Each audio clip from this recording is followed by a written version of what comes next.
Hello, I am Goal D Locks. No, I'm Goose. Today I'm gonna do something I haven't done in a long time. I'm gonna be a little bit negative. And of all the things for me to get whiny about, it's one of my absolute favorites ever. One Piece. I've been watching One Piece since 2016, so it's been almost 10 years of following this silly little pirate show.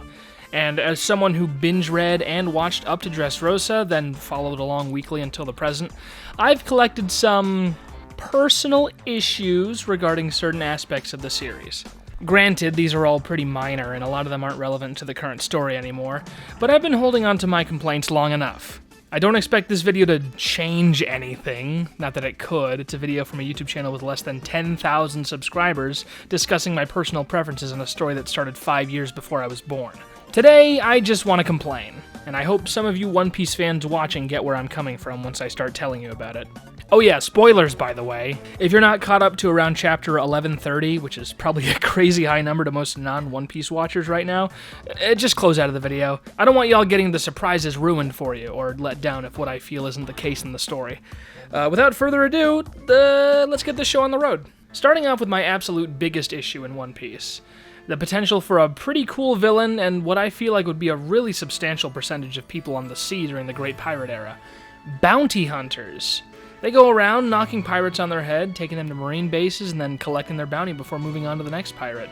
I mean, Zoro starts as a bounty hunter before joining the Straw Hats. It seems like it would be a pretty prevalent character type in the One Piece world.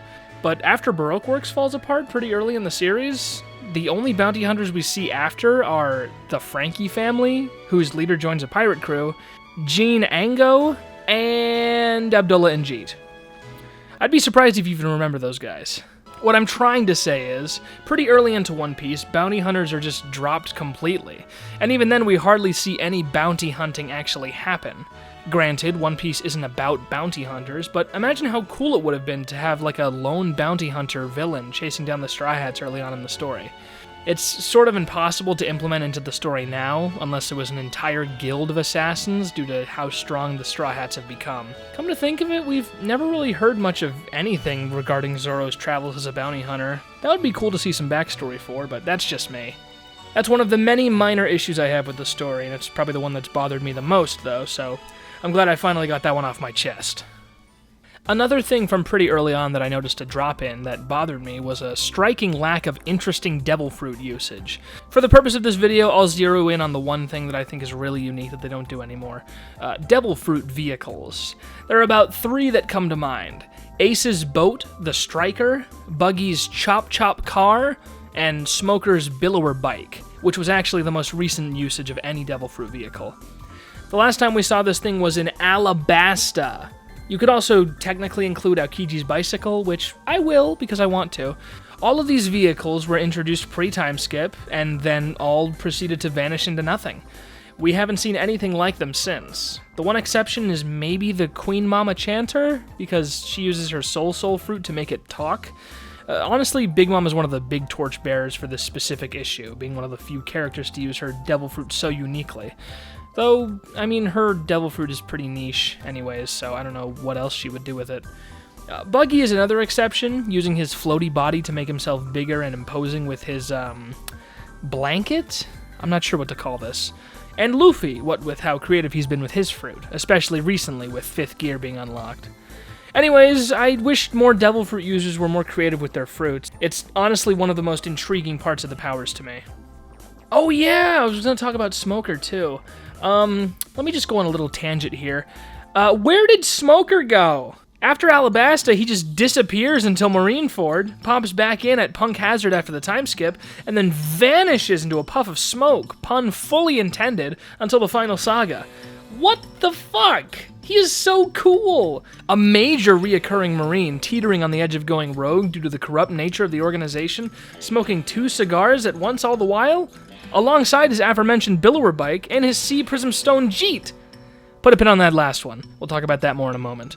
Not to mention Tashigi, a character who follows Smoker wherever he goes, and a character that seemed like she would be important to Zoro, whether that be for some character development or any kind of rivalry like Kuina was to him as a child, but nope, the both of them just fade out of relevance for a long time. Personally, I wish that Smoker and Tashigi kind of locked in with seeking out the Straw Hats as a job, like a Team Rocket sort of situation. But they'd have to scale in power pretty hard to match the Straw Hats and remain any sort of threat. Smoker would have been an admiral by now if that were the case. But to be fair, he's not far off. But whatever, what I'm saying is I wish Smoker showed up more often. Let him be a menace. Now then, back to the subject of the Jeet. Jeet? Is that how you pronounce that? Jeete? I didn't look it up. I'll just look it up here. Specifically the Sea Prism Stone part. Remember when that was a genuine threat?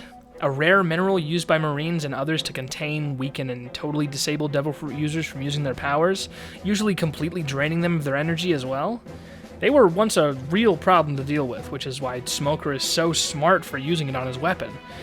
Nowadays, Sea Prism Stone is just something you can walk off, I guess. Shown perfectly in Wano when Luffy was walking just fine, carrying ginormous slabs of stone while carrying cuffs made of them. It's a shame that there were so many interesting ideas used quite early in One Piece that sort of just died out. I'm not the type to overhype pre-time skip or vice versa. I think that both of them are good in their own rights, but I cannot deny that I wish they kept some of this stuff relevant. And speaking of stuff that was more relevant pre-time skip, how about the ship the Straw Hats sail on? Look at the Mary, then look at the Sunny.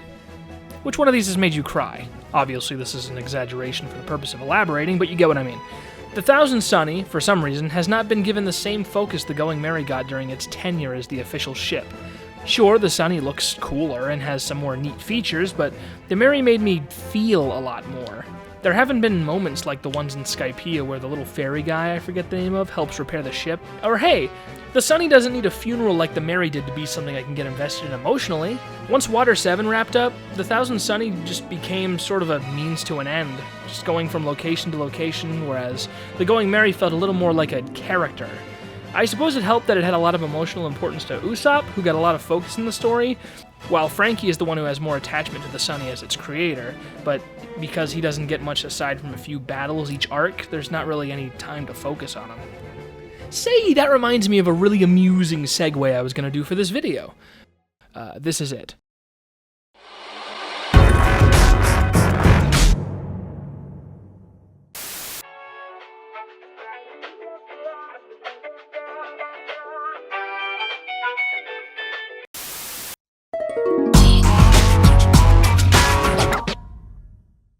Continuing with that thought about Frankie, why in God's name was he not more of a major player in the Egghead arc?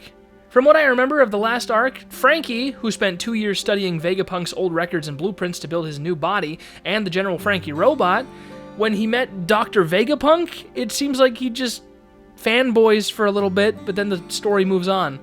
He's made himself a robot not too different from what Vegapunk did with Pacifistas, but with far less resources.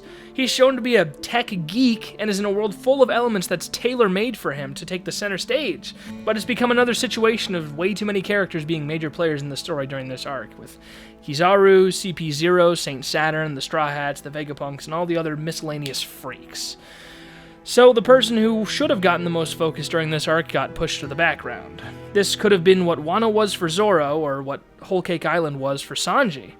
I guess this sort of stings extra bad because Frankie is like my favorite Straw Hat, but whatever. I can make up infinite Frankie stories in my head, so it's okay.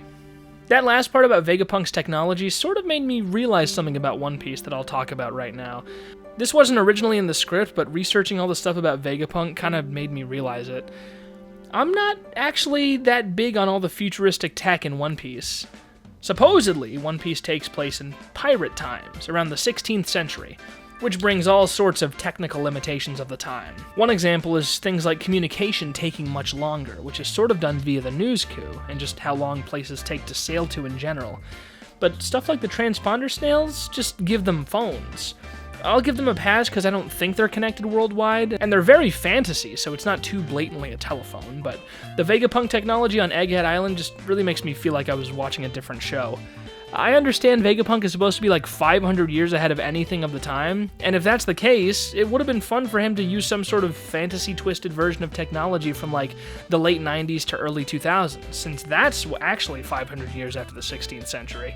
I feel like that would have been a nice compromise to make him a super genius while also keeping the show somewhat grounded.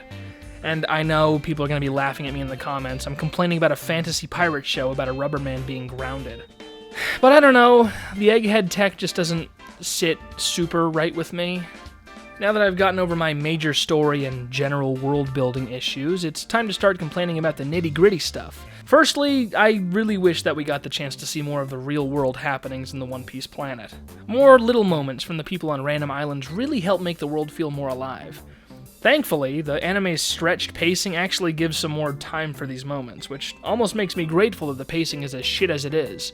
But that's a topic for a completely different video. Not that I'm at all qualified to talk about animation practices from the world over. And another thing, with how far-stretched the pacing of the anime is, I can think of an excellent way to help fill the gaps. Start animating the cover stories again. They're all really cool, short snippets about certain characters that give them more moments after their presence in the story, and it adds a lot of charm to characters that may not get it otherwise. Plus, sometimes these characters' returns are pretty confusing otherwise. Like Hachi, for example. We see him in Arlong Park, he assumedly disappears, then boom, he's right back before Sabaody. Little do anime-only watchers know that he went on his own little journey on the seafloor and started a takoyaki shop with Kami. I suppose I can understand that they can't do too much anime without Luffy or the Straw Hats in general, and finding a good way to string those cover stories into the actual anime without cutting into important shit would be difficult. I suppose once you get a story that has this much shit in it, it can suddenly become confusing for older characters to pop in for brief moments before being slingshot back into the actual plot. I just feel like there has to be some way that it could have been done, right? I don't know. I'm just a goose. One last thing. How does the whole crew not have haki yet? Sure, Luffy, Zoro, Sanji, Jinbei, and Usopp have one form of haki or more, but how do people like Robin, Frankie, or Brook not have any by now? Even Nami and Chopper should have at least one by now. Observation or armament would vastly increase the power of the crew and the types of characters they could combat against. It was a bit of a gripe I had with some of the fights in Wano. Certain characters felt like they weren't fighting at their fullest. Like, Sasaki. He seems a lot weaker than the other headliners, especially compared to someone like Ulti or X-Drake. Mainly because Frankie doesn't have haki, and since haki basically trumps everything, Sasaki would have walloped Frankie if he had used any kind of it. And because he never uses haki, it kind of makes him seem a little less experienced than the rest of the headliners. I get that he has that powerful Zoan Devil Fruit, but like, you should be using haki. It's weird that you're not using it in the new world, in Wano especially, working for Kaido at this high of a level especially. It's like Oda is intentionally handicapping the villains that Frankie or anyone that's not the big three are fighting. I guess, and Jinbei. And Usopp sometimes. Oda is pretty sadistic to Usopp, but I guess that's the point. He's a tough cookie. I'm getting sidetracked. Not to say these characters need to have them or else they're doomed. They're the main characters. They're gonna win because that's the whole point. That time doesn't count. But even then, Luffy is strong enough to handle anything his crew can't handle. Okay, that doesn't count. I'm simply saying that it's very odd that some characters are simply lacking in the haki department for seemingly no reason. I don't know, maybe that's just me being bitchy. Looking at all of them listed out like this, a lot of these issues are due to how breakneck the story has become in the back half. There was more of an opportunity to focus on stuff like character interactions, the less advanced technology, and characters in general in a deeper way. There's just too much stuff to focus on in the final saga due to how many loose ends are being tied up.